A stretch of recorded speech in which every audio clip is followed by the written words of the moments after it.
natin, just for clarification, these are our winners. At makikita na namin kayo sa December, so challenge din yan. How do you maintain? So 2 things, do you actually build more muscles? Or baka naman mag-lie-low kayo kasi nanalo na kayo. So yun ang challenge sa inyo. First, moving on to the grand finals, taking on 2,000 pesos is number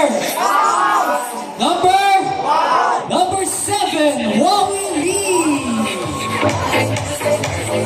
Congratulations, Wally.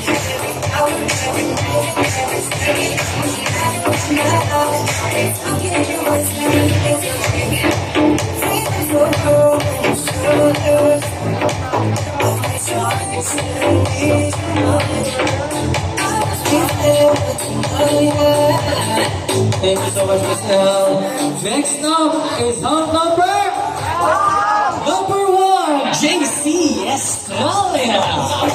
I'll see you again this December, bro.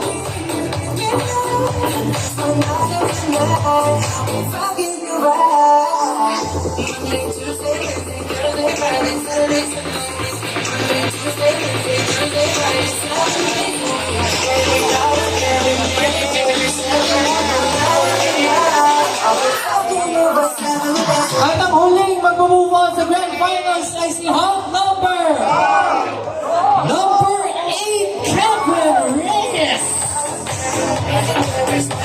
Remaining Hunks na stay there, may wildcard ang buwan niya.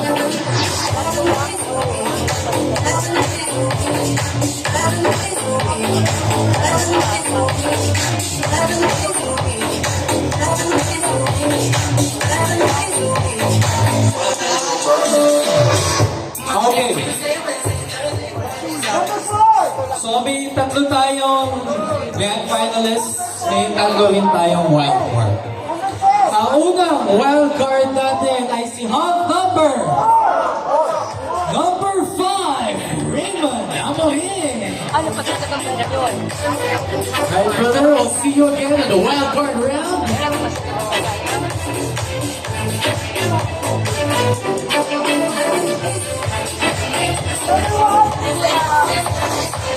Ang last 2 po na move on sa wildcard natin is Hunks number 4, Axel Rabuska.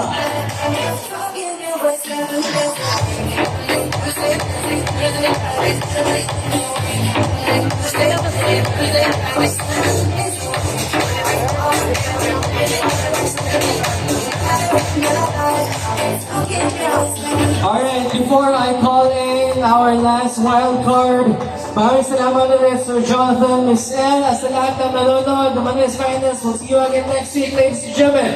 Our last stop for the wild card round is Hunks number 6, Ice Nunes.